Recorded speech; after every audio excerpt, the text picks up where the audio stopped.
بسم اللہ الرحمن الرحیم نحمده ونصلی ونسلم علی رسوله الکریم اما بعد الجمع وهو سبب قائم مقام السببین شرطه ای شرط قیامه مقام السببین۔ سبق نمبر 68 ہے شرح جامی کا، اور یہاں سے ہم پڑھ رہے ہیں جمع منتہی الجموع۔ تو جمع منتہی الجموع یہاں سے جو ہم پڑھ رہے ہیں، غیر منصرف کے اسباب چونکہ چل رہے تھے، تو غیر منصرف کے اسباب میں سے چھٹا سبب ہم پڑھنے جا رہے ہیں جمع منتہی الجموع۔ یہاں ایک سبب دو سببوں کے قائم مقام ہوتا ہے جمع منتہی الجموع میں، جیسا کہ تانیث بالالف الممدودہ والمقصورہ، اس میں بھی یہی ترتیب ہوتی تھی۔ تو یہاں پر چند باتیں ہیں۔ پہلی بات تو یہاں پر یہ ہے کہ جمع کی سببیت کے لیے دو شرطیں ہیں یہاں پر۔ ایک شرط تو یہ ہے کہ وہ صیغہ منتہی الجموع کا ہو، دوسری شرط یہ ہے کہ اس کے آخر میں ایسی تا نہ ہو جو حالت وقف میں ہا بن جاتی ہو۔ مثلا اتفاقی مثال اگر لیں، مساجد، یہ جمع منتہی الجموع کا وزن ہے، صیغہ منتہی الجموع ہے۔ مصابیح، مصابیح، یہ بھی جمع منتہی الجموع کا، اور ظاہر بات ہے ان کے آخر میں کوئی ایسی تا بھی نہیں ہے گول تا کہ جو ہا بن جاتی ہو وقف میں، تائے مدورہ۔ اب اگر ہم ان شرط کے حوالے سے دیکھیں جو مثال احترازی یہاں بنتی ہو، مثلا پہلی شرط میں ہم نے کہا جمع منتہی الجموع کا وزن ہو، تو اس کی شرط احترازی اگر دیکھیں رجال، یہ جمع منتہی الجموع نہیں ہے نا، تو یہ غیر منصرف بھی نہیں ہے۔ دوسری شرط کی احترازی مثال اگر دیکھیں فرازنہ، تو فرازنہ یہاں پر گول تا آخر میں آ گئی ہے جو وقفی حالت میں ہا بن جاتی ہے، تو اب یہ غیر منصرف نہیں ہے، منصرف ہے۔ تو گویا غیر منصرف ہونے کے لیے دو شرطیں ہوں گی، صیغہ جمع منتہی الجموع کا ہو، اس وزن پر ہو، اور اس کے آخر میں ایسی تا نہ ہو جو حالت وقف میں ہا بن جاتی ہو۔ اب پہلی شرط جو لگائی ہے اس کی وجہ کیا ہے؟ اس کی وجہ یہ ہے کہ جمع منتہی الجموع سے پہلے ہر جمع جو ہوتی ہے وہ جمع تکسیر بننے کے احتمالات متعدد بار کے اعتبار سے رکھتی ہے، یعنی جمع تکسیر دوبارہ وہ بننے کا احتمال اس میں موجود ہوتا ہے۔ اب ظاہر بات ہے جب یہ احتمال موجود ہو تو تغیر و تبدل کے سلسلے چانسز اس میں موجود ہوتے ہیں، تغیر و تبدل اور زوال کے خطرے رہتے ہیں اس کے اندر، اور اس خطرے کے پیش نظر یعنی ایک لفظ ہے، اس کی جمع ہے، پھر آگے اس کی جمع ہے، پھر اس کی جمع ہے، یہ احتمالات تو ہوتے ہیں نا، ٹھیک ہے۔ مثلا کلبن کی جمع اگر ہم لیں اقلبن، پھر آگے اکالیب، اکالب، اکالیب، تو جمع منتہی الجموع وہ ہوگا جو بالکل آخری وزن ہو، اس کے بعد آگے جمع نہ جا سکے، آخری سٹاپ آخری وزن ہو، تو اس میں تغیر و تبدل کے احتمالات ختم ہو جاتے ہیں، تو وہ پختہ جمع ہو جاتی ہے اور قوی ہو جاتی ہے، اور ہمیں یہاں قوی سبب چاہیے، اس لیے ہم نے پہلی شرط لگا دی کہ جمع منتہی الجموع کا وزن ہو۔ وزن کیا ہے؟ آگے آ رہا ہے۔ تو غیر منصرف بننے کے لیے جو سبب ہے وہ سبب قوی ہونا چاہیے، تو اس لیے ہم نے جمع کے آخری سٹاپ آخری وزن کی شرط لگا دی، جمع منتہی الجموع کا صیغہ اس کا وزن ہونا شرط لگا دی کہ اس سے اب آگے مزید احتمالات نہیں بن سکیں گے۔ ٹھیک ہو گیا؟ تو یہاں پر قوت پیدا ہو جاتی ہے۔ اب اسی طرح دوسری جو شرط لگائی ہے کہ اس کے آخر میں ایسی تا نہ ہو جو حالت وقف میں ہا بن جاتی ہے، اس کی وجہ کیا ہے؟ اس لیے کہ جمع مفردات کے وزن پر پھر کبھی چلا جاتا ہے جب تا آخر میں لگتی ہے، تو مثلا فرازنہ کو لے لیں، طواعیہ، کراہیہ، یہ اس طرح کے جو واحد ہیں ان کے وزن پر، اب مانن یہ جمع ہی ہیں فرازنہ، لیکن شکل و صورت کے اعتبار سے طواعیہ اور کراہیہ کے وزن جو واحد ہیں ان پر چلی گئی ہے، تو گول تا لگنے کی وجہ سے نا، تو اس کی جمعیت میں گویا فطور آ رہا ہے، نقص اور عیب آ رہا ہے، زوال آ رہا ہے۔ تو کامل جمع تو وہ ہوتی ہے جو معنن، لفظاً، صورتاً، ہر لحاظ سے وہ جمع ہو، یہاں ایسے نہیں ہے، یہاں شکل و صورت میں مفرد کی طرف جا رہی ہے یہ فرازنہ، فطور آ گئی، کمزوری آ گئی، تو اس وجہ سے ہم نے اس کو غیر منصرف کے بجائے منصرف کہا تھا۔ تیسری بات یہاں پر یہ سمجھ لیں کہ چند چیزوں کو بیان کرنا وہ بھی مقصد ہے۔ ایک تو یہ جمع منتہی الجموع کی تعریف کیا ہے، اس کی تعریف کو سمجھیں ہم، وجہ تسمیہ کیا ہے، کیوں جمع منتہی الجموع کہتے ہیں، اور اس کے ایک سبب دو سببوں کے قائم مقام ہونے کی وجہ کیا ہے، اس کی تشریح کیا ہے۔ پہلی جو چیز ہے جمع منتہی الجموع کی تعریف کیا ہے، تو وہ ہوتا ہے کہ جس کے پہلے دو حرف مفتوح ہوں، اور تیسری جگہ پر الف جمع جو الف ہے وہ علامت جمع اقصی کی وہ اس کی لگی ہو. اب اس الف کے بعد کبھی 2 حرف ہوں گے، کبھی 3 ہوں گے، اور کبھی ایک بھی ہو سکتا ہے. کبھی ایک ہو جیسے دوابو، تو یہ اصل میں تھا دوابیبو، تو یہ ایک ہوگا تو مشدد ہونا چاہیے پھر، کیونکہ مشدد میں 2 حرف خود بخود آ جائیں گے. اصل میں دوابیبو. 2 ہوں تو پہلے تو مفتوح ہیں، اس کے بعد الف جمع کا ہے، اور اس کے بعد جو ہے ایک الف جمع کے بعد جو الف جمع اقصی ہے اس کے بعد جو الف ہے جو حرف ہے وہ مکسور ہوگا. مساجد آخری کا کوئی اعتبار نہیں، وہ تو اپنے عامل کے تقاضے کے مطابق آئے گا، مساجدو ہو مساجدہ ہو، البتہ تنوین اور کسرہ اس پر نہیں آئے گا غیر منصرف ہونے کی وجہ سے. 3 حرف ہوں تو الف جمع کے بعد والا مکسور ہوگا اور بعد میں یا ساکن ہوگی، اور آخری حرف کا کوئی اعتبار نہیں، وہ عامل کے تقاضے کے مطابق آئے گا. مصابیح مصابیحہ جو بھی ہو. ٹھیک ہو گیا. تو یہ اس کے وزن ہو گئے. عام طور پر تو یہی وزن استعمال ہوتے ہیں نا، مفاعل مفاعیل جو یہاں پر ہم نے بیان کی، لیکن مفاعل مفاعل افاعل افاعیل فعائل فعائل فواعل فواعیل یہ تقریباً سارے کوئی 7 8 9 دیکھیں تو یہ سارے ہی جمع منتجموں کے وزن ہی بنتے ہیں. ٹھیک ہو گیا. یہ سارے ادھر آتے ہیں. اچھا، اسی طرح اب اس کو جمع منتجموں کیوں کہتے ہیں کہ جمع کا آخری سٹاپ ہوتا ہے، آخری وزن ہوتا ہے، اس کے بعد جمع کا مزید جمع نہیں بن سکتی، تو لہٰذا تبھی احتمال ختم ہو جاتا ہے، تو یہ چیز پختہ اور قوی ہو جاتی ہے، اور قوی یہی سبب بنتا ہے غیر منصرف کا. اگلی بات یہ ہے کہ اس میں ایک سبب 2 کے قائم مقام کیسے ہوتا ہے. تو ایک سبب 2 کے قائم مقام اس لیے بنتا ہے کہ اس میں ایک جمع کا تکرار ہوتا ہے، حقیقتاً ہو یا حکماً ہو. ٹھیک ہے. اور دوسرا یہ وزن چونکہ آخری وزن ہوتا ہے، اس کے بعد مزید احتمالات نہیں ہوتے، تو لزومی جمعیت کا وزن آ جاتا ہے. تو ایک جمع اس میں جمعیت کا تکرار ہوتا ہے حقیقتاً یا حکماً، ایک سبب تو یہ بن گیا. دوسرا لزومی جمعیت ہوتا ہے یہ وزن، اب اس کے بعد مزید احتمال نہیں ہوتا تغیر و تبدل کا، تو یہ لزومی جمعیت خود ایک سبب بن جاتا ہے. تو گویا 2 سبب ہو گئے، اندر ہی اندر پورے ہو گئے. مثلا جمع کا تکرار حقیقتاً ہو، جیسے اکالب کی اصل میں تھا کلبن کی جمع اکلوبن جمع آئی تھی، پھر اس اکلوبن جمع کی جو ہے وہ آگے ہم نے اکالب اکالیب بنا دی، تو یہ آخری ہوگی، اس کے بعد اب آگے کوئی جمع نہیں جائے گی.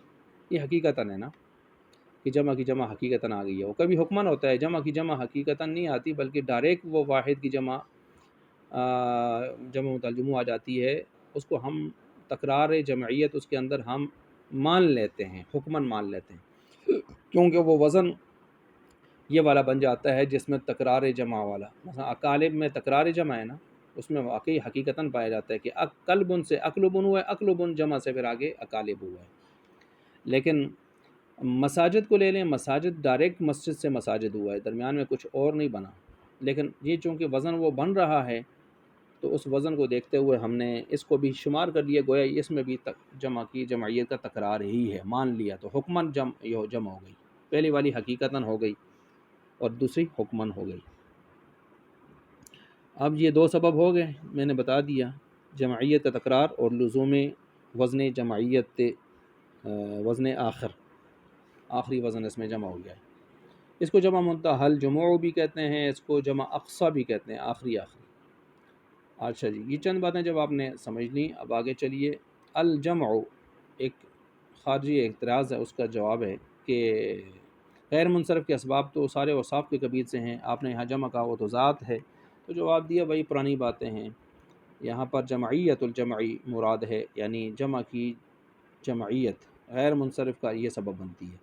جمعیت میں یہ جمعیت خود جو ہے یہ جمع ہونا یہ خود ایک وصف من الاوصاف. تو ٹھیک ہے، ہو گیا. جمع نہیں، جمعیہ یہ مراد ہے، یعنی جمعیت الجمعی یہ مراد ہے، جمع کا جمع ہونا یہ وصف ہے، مصدری معنی ہے.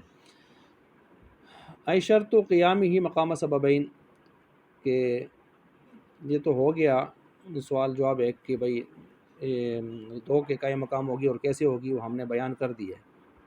اب یہاں پر ایک سوال اور بھی پیدا ہوتا ہے کہ آپ نے یہ کہا ہے کہ جمع کی شرط صیغہ منتہل جموع کا ہونا ہے. ہم آپ کو دکھاتے ہیں جمع تو ہے لیکن جمع منتہل جموع کا نہیں ہے، تو شرط کے بغیر مشروط کیسے پائے گیا؟ جیسے رجال جمع تو ہے لیکن منتہل جموع نہیں ہے، تو ہم نے جواب دیا کہ بھائی پرانی بات ہے، ہم نے جمع کی ذات اور وجود کے لیے شرط نہیں لگائی، بلکہ یہ اس کے سبب مؤثر ہونے کے لیے شرط لگائی ہے، غیر منصرف ہونے کے لیے۔ وہی صیغہ، جمع منتہی الجموع کی تعریف ہو رہی ہے، کر دی ہم نے۔ ولہذا سمیت صیغۃ منتہی الجموع، یہاں سے اس کی وجہ تسمیہ بیان ہو رہی ہے، اور یہ ہم نے کر دی ہے۔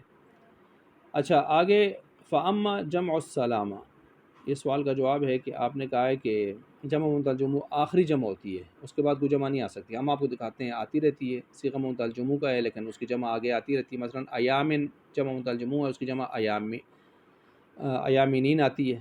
صواحب، اس کی جمع صواحبات آتی ہے۔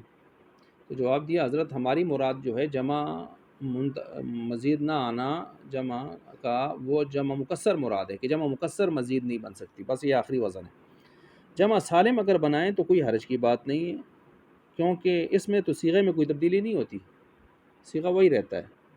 مثلا آپ نے کہا ایامن ایامینین، تو ایامینین میں ایامن تو پڑا ہوا ہے، صواحب صواحبات، اس کے صواحبات کے اندر صواحب تو پڑا ہوا ہے، تو جمع سالم بن سکتی ہے۔ جمع منتہی الجموع یعنی جمع تکسیر نہیں بن سکتی، جمع مکسر نہیں بن سکتی مزید۔ وَإِنَّمَا اشْتُرِطَتْ، شرط یہاں پر لگا دی گئی ہے، یعنی کیا مطلب؟ جمع منتہی الجموع کے صیغے پر یعنی اس کا جمع منتہی الجموع کے صیغے پر ہونا یہ شرط ہے، تو اس کی تشریح ہم نے کر دی تھی کیوں شرط ہے۔ منقلبۃ من تاء التانیث، یہ ایک سوال کا جواب ہے کہ سوال وارد ہوتا ہے کہ آپ نے دوسری شرط لگائی ہے کہ بغیر ہا کے ہو، تو ہم آپ کو دکھاتے ہیں ایسی منتہی الجموع جمع منتہی الجموع کہ اس کے اندر ہا موجود ہے، آپ نے بغیر ہا کے کہا ہے، شرط لگائی ہے، پھر بھی وہ آپ غیر منصرف پڑھ رہے ہیں اس کو۔ فوارح، فارحۃ کی جمع ہے، تو یہ کیوں؟ اور اسی طرح ہم آپ کو دکھاتے ہیں صیغہ منتہی الجموع کا ہے، اس کے آخر میں ہا نہیں، جو ہا اس کے اندر موجود ہے، اور تمام شرطیں بھی ہیں، مگر پھر بھی وہ یعنی اس کے اندر ہاں موجود نہیں ہے، لیکن اور ساری شرطیں پائی جا رہی ہیں آپ، ٹھیک ہے، لیکن پھر بھی آپ اس کو منصرف پڑھ رہے ہیں۔ فرازینہ تن، یہ تن تا ہے نا، ہا تو نہیں ہے، آپ نے ہا کا کہا ہے۔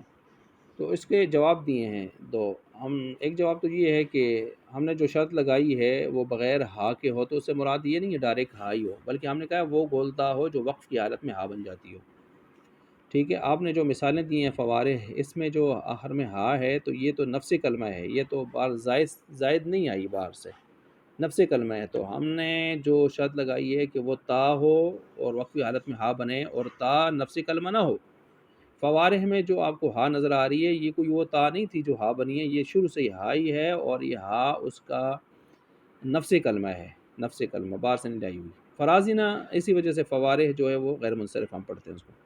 فرازینہ کو منصرف ہم اس لیے پڑھتے ہیں کہ اس کے آخر میں تا تو لگی ہے، لیکن یہ وہی تا ہے نا جو ہا بن جاتی ہے، تو ہم نے بھی یہی کہا ہے نا وہ ہا جو تا سے بدل کر آئی ہو، ہم نے یہ تو نہیں کہا جو ہا ہو اس کے آخر میں، تو آپ اعتراض کر رہے ہیں کہ تا ہے ہا تو نہیں ہے، ٹھیک ہے، یہ جواب ہو گیا ایک۔